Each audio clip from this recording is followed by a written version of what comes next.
వరుణుడి బీభత్సానికి విజయవాడ గజగజలాడుతుంది. 2005లో బుడమేరు వరద పరిస్థితే మళ్లీ తలెత్తే అవకాశాలు కనిపిస్తున్నాయి. ఇప్పటికే బుడమేరు వాగు కట్టలు తెంచుకుంది. పరివాహక ప్రాంతాలన్నీ జల దిగ్బంధంలో చిక్కుకున్నాయి. విజయవాడ జక్కంపూడి కాలనీని నీరు చుట్టుముట్టింది. భయ ఆందోళనతో కాలనీ వాసులు సురక్షిత ప్రాంతాలకు పరుగులు తీస్తున్నారు. బెజవాడలోని నందమూరి నగర్, న్యూ రాజరాజేశ్వరిపేట, రామకృష్ణాపురం ప్రాంతాలు సైతం బుడమేరు నీటిలో మునిగిపోయే ప్రమాదం కనిపిస్తోంది. అజిత్ సింగ్ నగర్ ఫ్లైఓవర్ నుంచి విజయవాడ శివారు కండ్రిగ కూడా బుడమేరు ముంపు బారిన పడే పరిస్థితి కనిపిస్తోంది. జక్కంపూడి కాలనీకి అర్ధరాత్రి నుంచి విద్యుత్ సరఫరా నిలిచిపోవడంతో అంధకారంలో ప్రజలంతా కూడా బిక్కుబిక్కుమంటున్నారు.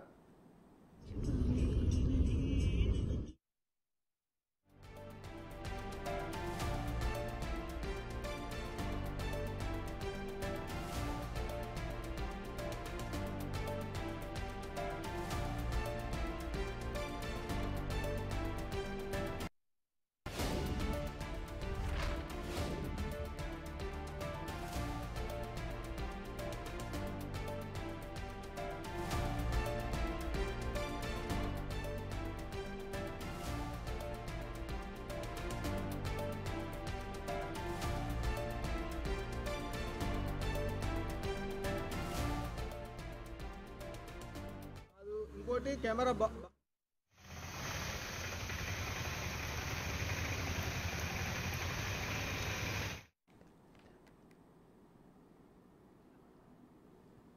వరుణుడి బీభత్సానికి విజయవాడ గజగజలాడుతోంది. 2005లో బుడమేరు వరద పరిస్థితే మళ్లీ తలెత్తే అవకాశం కనిపిస్తోంది. ఇప్పటికే బుడమేరు వాగు కట్టలు తెంచుకుంది. పరివాహక ప్రాంతాలన్నీ జల దిగ్బంధంలో చిక్కుకున్నాయి. విజయవాడ జక్కంపూడి కాలనీని నీరు చుట్టుముట్టింది. భయ ఆందోళనతో కాలనీ వాసులు సురక్షిత ప్రాంతాలకు పరుగులు తీస్తున్నారు. బెజవాడలోని నందమూరి నగర్, న్యూ రాజరాజేశ్వరిపేట, రామకృష్ణాపురం ప్రాంతాలు సైతం బుడమేరు నీటిలో మునిగిపోయే ప్రమాదం ఉంది. అజిత్ సింగ్ నగర్ ఫ్లైఓవర్ నుంచి విజయవాడ శివారు కండ్రిగ కూడా బుడమేరు ముంపు బారిన పడే పరిస్థితి కనిపిస్తోంది. జక్కంపూడి కాలనీకి అర్ధరాత్రి నుంచి విద్యుత్ సరఫరా నిలిచిపోవడంతో అంధకారంలో బిక్కుబిక్కుమంటున్నారు స్థానికులు.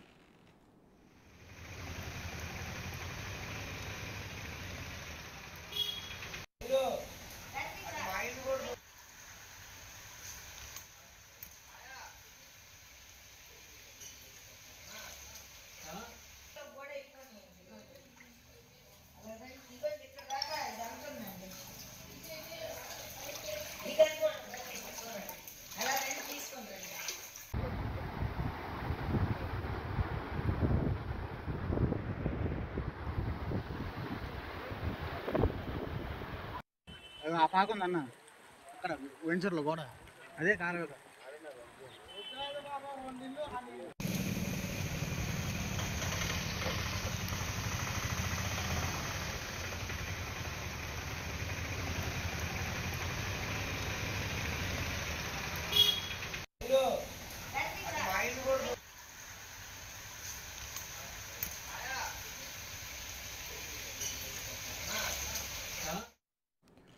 మనం బ్రేకింగ్ న్యూస్ చూస్తున్నాం. వరుణుడి బీభత్సానికి విజయవాడ గజగజలాడుతుంది. 2005లో బుడమేరు వరద పరిస్థితే మళ్లీ తలెత్తే ప్రమాదం కనిపిస్తోంది. ఇదే అంశానికి సంబంధించి మరింత తాజా సమాచారాన్ని మా రిపోర్టర్ మల్లికార్జున్ అందిస్తారు. మల్లికార్జున్, చెప్పండి, తాజా పరిస్థితి ఏంటి? అధికారుల పర్యవేక్షణ ఏంటి? నాగరాజు, పూర్తి స్థాయిలో కూడా బుడమేరు కట్ట పొంగి పొరులుతున్న పరిస్థితి కూడా కనిపించింది. తెగింది పోయింది కూడా. ఈ సింగునగర్ ప్రాంతం మొత్తం కూడా దాదాపుగా కూడా మునిగిపోయిన పరిస్థితి ఏర్పడిన పరిస్థితి కూడా ఉంది. అధికారులు ఎప్పటికప్పుడు చర్యలు అయితే తీసుకుంటా ఉన్నారు. నగరపాలక సంస్థ అధికారులు కావచ్చు, అలాగే మేయర్ కావచ్చు, డిప్యూటీ మేయర్ కావచ్చు, అందరూ కూడా ఎక్కడికక్కడ దిద్దుబాటు చర్యలు చేస్తూ ఉన్నారు. రక్షణ చర్యలు చేస్తున్న పరిస్థితి కూడా ఉంది. స్వయంగా ఇటు మనకి డిప్యూటీ మేయర్ కూడా పర్యవేక్షణ పరిస్థితి కూడా కనిపిస్తూ ఉంది. సహాయక చర్యల్లో ఆమె పాల్గొంటున్న పరిస్థితి కూడా కనిపిస్తూ ఉంది. మనం ఒకసారి అవును అడుగుతాం, అసలు ఏంటి ఈ పరిస్థితి, అసలు ఎందుకు ఇలాంటి వాతావరణం ఇక్కడ ఏర్పడింది, నీటి పడిపోవాల్సిన పరిస్థితి ఎందుకు వచ్చింది అనేది కూడా ఆమాటలు తెచ్చుకుంది. ఏంది మేడం అసలు ఇంత ఘోరమైన పరిస్థితి ఏర్పడిందంటే చూడొచ్చు, మొత్తం మునిగిపోయిన పరిస్థితి కూడా కనిపిస్తుంది. మీరు స్వయంగా లోపలికి కూడా వెళ్ళి వచ్చి పరిశీలించే పరిస్థితి కూడా కనిపిస్తుంది. ఎలా ఉంది అసలు? ఎట్లా ఉందంటే సింగినగర్ ఏదైతే ఫ్లైఓవర్ ఉందో ఈ బుడమేరు కట్ట ఆనుకొని ఉండటం వల్ల ఏదైతే సింగినగర్ ఫ్లైఓవర్ మొత్తం డివిజన్లో కూడా మునిగిపోవడం జరిగింది. దానికి తోడు ఏంటంటే ఈ బుడమేరు కట్ట ఈ చుట్టుపక్కల ప్రాంతాల్లో మొత్తం కూడా, ఎందుకంటే జక్కంపూడి ఏదైతే మైలవరం దగ్గర ఉన్నటువంటి కొన్ని చిన్న చిన్న ఏదైతే కట్టలు ఉన్నాయో ఆ కట్టలన్నీ కూడా తెగిపోవటం వల్లే మరి ఇంత ఫ్లో వచ్చిందని అధికారులు చెప్తా ఉన్నారు. ఎప్పటికప్పుడు కూడా లోపల ఎవరైతే కొంచెం పెద్దవాళ్ళు ఉన్నా పిల్లలు ఉన్నా వాళ్ళందరినీ కూడా సురక్షిత ప్రాంతాలకి చేర్చే విధంగా ట్రై చేస్తూ ఉన్నాం. ఇంకా ఎవరన్నా ఉన్నా కూడా అప్రమత్తం అవ్వండి, బయటికి రండి, పునరావాస కేంద్రాలకు ఏర్పాటు చేసాం, దానిలో మీ అందరూ కూడా స్టే అవ్వచ్చు అని కూడా తెలియజేస్తా ఉన్నాం. అంటే పునరావాస కేంద్రాలకు తీసుకెళ్ళటం కానీ ఏదైనా ఇట్లాంటి కార్యక్రమాలు జరిగినప్పుడు, ఇట్లాంటి ఘటనలు జరిగినప్పుడు అప్పటికప్పుడు చర్యలు తీసుకుంటున్నారు తప్పితే దీనికి పూర్తి స్థాయిలో ఎక్కడ కూడా చర్యలు అనేది పూర్తి స్థాయి దాని మీద రావట్లేదు. ఎందుకని అసలు పూర్తి స్థాయి అంటే ఇది అనుకోకుండా వచ్చినటువంటి ఇది, ఎందుకంటే గత 2 రోజుల నుంచి కూడా విపరీతమైన వర్షం ఎప్పటికప్పుడు పడతానే ఉంది. దానిలో ఏంటంటే పక్కన ఉన్నటువంటి ఏదైతే చిన్న చిన్న ఉన్నటువంటి జలపాతాలు వీనైతే కొట్టుకుపోయి వచ్చినాయో దానివల్ల ఫ్లో అని చెప్పి చెప్తా ఉన్నాం. ఎవరికి కూడా ఇబ్బంది లేకుండా, ఎందుకంటే ఆల్రెడీ బోటులు జరుగుతూ ఉన్నాయి.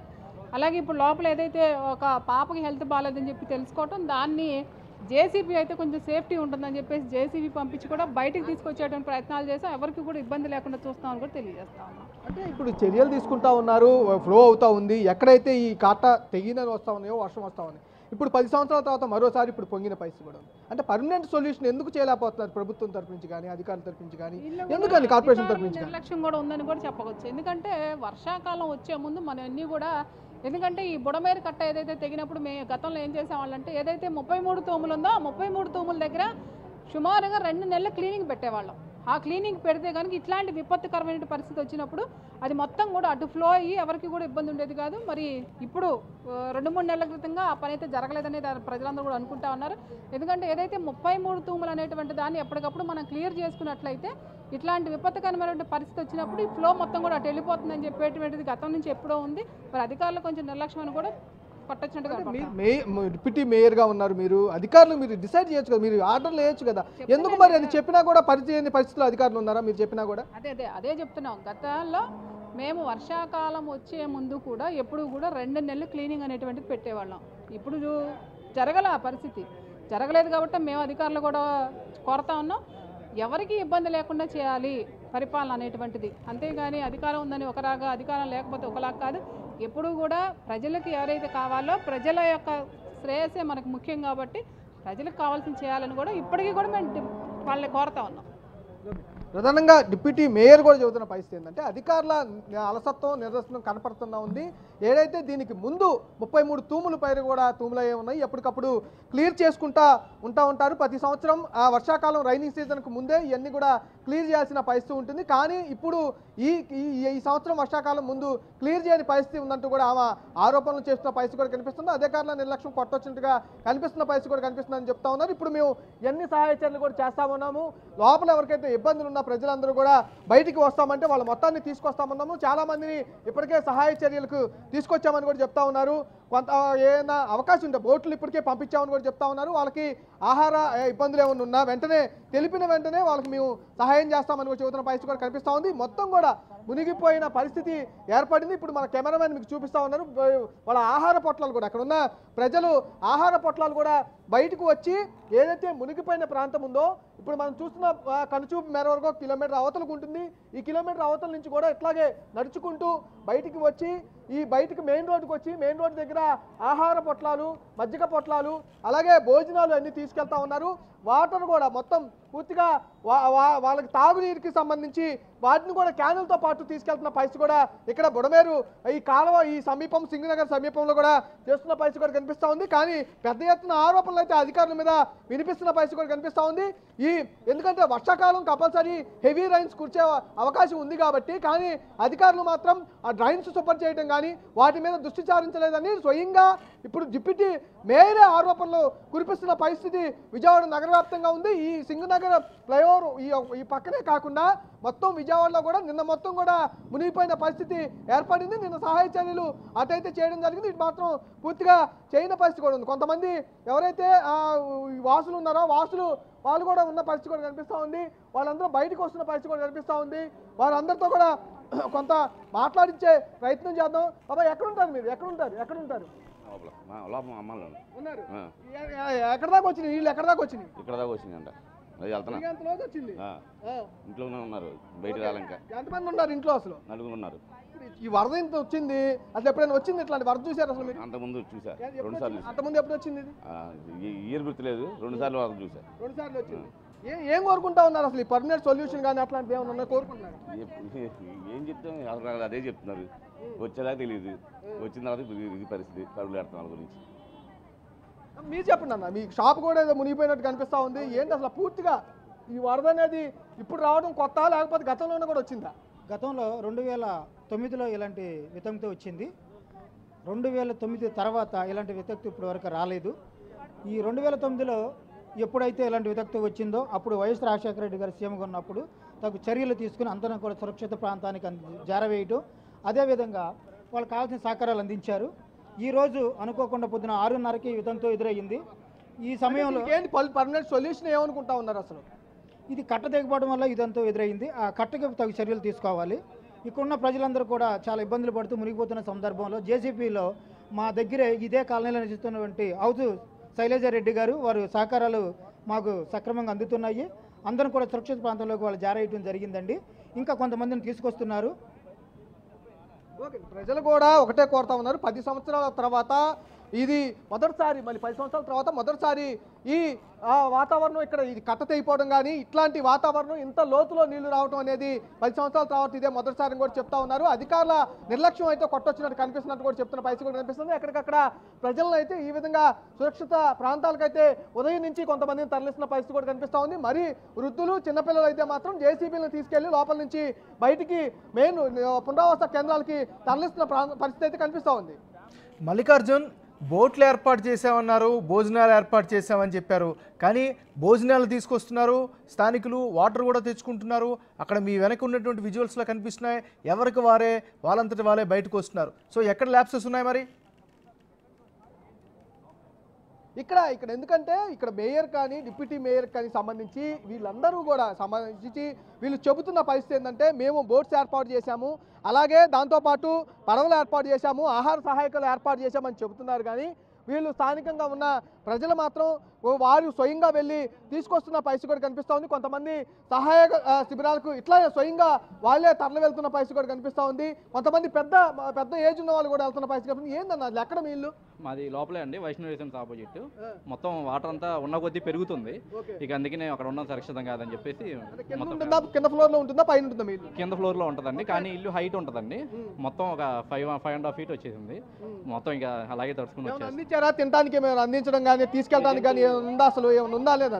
బయటకు వస్తున్నాం, తినడానికి లేదు, ఏం లేదు, చదువుకోవడానికి లేదు. కట్టి బట్టలతో బయటకు వచ్చాం, అన్ని అక్కడిదక్కడే వదిలేసి వచ్చాం. ఏమీ లేదు ఇంట్లో, బట్టలన్నీ తాగే తిని చలి వణికిపోతే 75 years 75 సంవత్సరాల వృద్ధులు కూడా చెబుతున్న పరిస్థితి ఏంటంటే తాగటానికి నీళ్లు కానీ తినటానికి భోజనాలు కానీ అట్లాంటి పులిహోర అంటే సహాయ చర్యలు ఎక్కువగా పులిహోర ఇస్తూ ఉంటారు, అట్లాంటి ఏర్పాట్లు కానీ చేయలేదని కూడా స్వయంగా ఒక వృద్ధులు చెబుతున్న పరిస్థితి కూడా కనిపిస్తూ ఉంది. ఇంకా ఈ ఫ్లోట్ అనేది పెరుగుతూ ఉంది, పెరిగే కొద్దీ అక్కడ ఉండటం ప్రమాదాన్ని ఉద్దేశంతోనే ఫ్యామిలీతో పాటు బయటకు వస్తున్నామని చెబుతున్న పరిస్థితి కూడా కనిపిస్తూ ఉంది. ఇప్పుడు మన కెమెరాలో విజువల్స్ చూస్తున్న ప్రకారం చూడొచ్చు, దాదాపుగా ఒక 10 మంది ఇప్పుడు ఇటు బయటికి వస్తున్న పరిస్థితి కూడా కనిపిస్తూ ఉంది. గ్రౌండ్ ఫ్లోర్లో ఉన్నవారు మాత్రం పూర్తిగా సగం మెట్ట పైన అంటే ఆ ఇల్లు ఏదైతే ఉందో గ్రౌండ్ ఫ్లోర్లో లోపలికి సగం పైనే నీ వాటర్ అనేది చాటడం జరిగింది. పై వరకు అంటే first floor, second floor, third floor పైన ఉన్న వాళ్ళ వరకు అయితే కొంచెం ఇబ్బంది ఏం లేదు. కానీ కింద ఫ్లోర్లో ఉన్న వాళ్ళు మాత్రం ఇక్కడ నుంచి వెళ్ళిపోతున్న పరిస్థితి కూడా కనిపిస్తూ ఉంది. వారికి అంటే ఫ్లై ఫ్లోర్లో, థర్డ్ ఫ్లోర్, సెకండ్ ఫ్లోర్లో వీళ్ళున్న వారికి మనకి ఆహార ఏర్పాట్లు కానీ వారికి మంచినీటి సదుపాయాన్ని కానీ ఏర్పాటు చేయాలని కూడా డిమాండ్ చేస్తున్న పరిస్థితి కూడా కనిపిస్తూ ఉంది. ప్రభుత్వ యంత్రాంగం స్పందించాల్సిన పరిస్థితి కూడా కనిపిస్తూ ఉంది. నాగరాజు, రైట్, చూస్తూ ఉంటే ముసలి వాళ్ళు, చిన్నపిల్లలు కూడా వృద్ధులు ఎక్కువ మంది ఉన్నట్టుగా తెలుస్తుంది కదా. ఇప్పటికే మన బిగ్ టీవీ కూడా ఎక్స్క్లూజివ్గా టెలికాస్ట్ చేస్తోంది. ఇప్పటికే అధికారులు కూడా వస్తున్నారు. సో ఎప్పటి వరకు వాళ్ళకి అన్ని చర్యలు అందే అవకాశం కనిపిస్తుంది?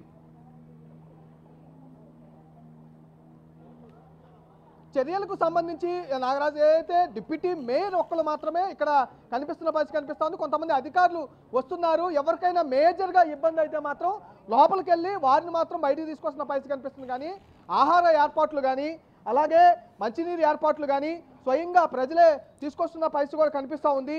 అని అధికార యంత్రాంగం స్పందించాల్సింది, అక్కడ యుద్ధ ప్రాతిపదికన స్పందించాల్సిన పరిస్థితి కంపల్సరీగా ఉంది. ముఖ్యమంత్రి చంద్రబాబు స్వయంగా జిల్లాలకు అమౌంట్లు రిలీజ్ చేయడం, ఎక్కడా కూడా మీరు అమౌంట్ల గురించి ఆలోచించొద్దు, ఎంత కావాలంటే అంత ఖర్చు పెట్టండి, కంపల్సరీగా అది ప్రభుత్వం భరిస్తుంది, మీరు ముందు ప్రజల్ని రక్షించాల్సిన బాధ్యత మనపై ఉంది, వాళ్ళందరినీ రక్షించాల్సిన బాధ్యత మనం ఉంది కాబట్టి రక్షించాలి అని కూడా నిన్న టెలికాన్ఫరెన్స్లో నిర్వహించిన సమయంలో కూడా క్లియర్గా ముఖ్యమంత్రి చంద్రబాబు కూడా అధికారులకు దిశానిర్దేశం అయితే చేయడం జరిగింది. కానీ అధికారులు మాత్రం కొంతమంది అలసత్వం వదిస్తున్న పరిస్థితి అయితే కొంత కనిపిస్తున్న పరిస్థితి కూడా కనిపిస్తూ ఉంది. ఎందుకంటే ఏదైతే మేయర్లు డిప్యూటీ మేయర్లు ఆ స్థాయిలో అంటే వాళ్ళతో ఉండే అధికారులు మాత్రం రావడం కానీ పూర్తి స్థాయిలో ఈ నగరానికి సంబంధించి కమిషనర్ కానీ మల్లికార్జున్ ఒక్క నిమిషం కానీ ఎవరు కూడా మల్లికార్జున్ ఒక్క నిమిషం మనం విజువల్స్ లో చూస్తుంటే ఇందాక మీరు వార్తను ప్రసారం చేసినప్పుడు ప్రారంభించిన టైంకి ఇప్పటికి చూస్తే వరద పోటీ ఎక్కువ అవుతున్నట్టుగా తెలుస్తోంది. ఎందుకంటే అక్కడ వరద ఉధృతి కూడా ఎక్కువగా కనిపిస్తుంది విజువల్స్లో. దానికి సంబంధించిన అప్డేట్స్ ఏంటి? ఎందుకంటే ప్రకాశం బ్యారేజ్కి ఇప్పటికే 6.5 లక్షల పైగా నీరు అయితే వరద నీరు ఎగువ నుంచి వస్తున్న పరిస్థితి కూడా కనిపిస్తూ ఉంది. అంతేకాకుండా ఈ విజయవాడ నగరం కానీ అటు జిల్లా ఎన్టీఆర్ జిల్లా వ్యాప్తంగా కురుస్తున్న వర్షాలు కానీ భారీ వర్షాలు అయితే గత 2-3 రోజుల నుంచి పడుతున్న పరిస్థితి కూడా కనిపించింది. ఒక నగరంలోనే 29 సెంటీమీటర్ల మేర వర్షపాతం అయితే నమోదవడం జరిగింది. జిల్లా వ్యాప్తంగా కూడా 100 సెంటీమీటర్ల ఎబోనే వర్షపాతం అనేది నమోదవడం జరిగింది. ఇప్పుడు ఏదైతే మనం ఈ వాటర్ అనేది కూడా మొత్తం కూడా బుడమేరు వాగుకు సంబంధించిన వాటర్ అనేది ఈ మొత్తం బుడమేరు వాగు నుంచి కృష్ణానది లోపలికి వెళ్లాల్సిన వాటర్ అనేది మనం ఉదయం ఎప్పుడైతే వచ్చామో ఆ సమయంలో మనం ఇక్కడ నుంచున్నప్పుడు మోకాళ్ళ లోతు మేర నీళ్లు వరకు మాత్రమే ఉన్నాయి. కానీ ఇప్పుడు మనం నుంచొని ఇక్కడ ఇదే ప్రాంతంలో మనం నుంచొని చూస్తే కనుక నడుముల లోతు వాటర్ అయితే వచ్చిన పరిస్థితి కూడా కనిపిస్తూ ఉంది. ఇంకా లోపలికి పొయ్యే కంది కనుక కంపల్సరీగా మునిగిపోయే పరిస్థితి కంపల్సరీ కనపడుతుంది. కొంతమంది మనం ఎందుకంటే ప్రజలు వచ్చేటప్పుడు కూడా మనం చూస్తే మెడలోతు వరకు కూడా వాటర్ అనేది వచ్చిన దాఖలాలు కూడా కనిపించింది. ఇంకెవరైనా ప్రజలు కంపల్సరీగా ఇటు సైడ్ నుంచి రావాలన్నా బయటకు వచ్చి ఏదైనా ఆహారం కానీ వాటర్ కానీ తీసుకోవాలన్నా కూడా వారికి కంపల్సరీగా పడవలు లాంటి ఏర్పాటు చేయడం లేకపోతే ప్రొక్లైన్ లాంటి ఏర్పాటు చేయడం అలాంటి చర్యలు అయితే కంపల్సరీగా చేయాల్సిన పరిస్థితి కూడా కనిపిస్తూ ఉంది. ఫ్లో అయితే కంపల్సరీగా పెరుగుతున్న పరిస్థితి అయితే కనిపిస్తూ ఉంది. Nagaraj. Right, thank you Mallikarjun.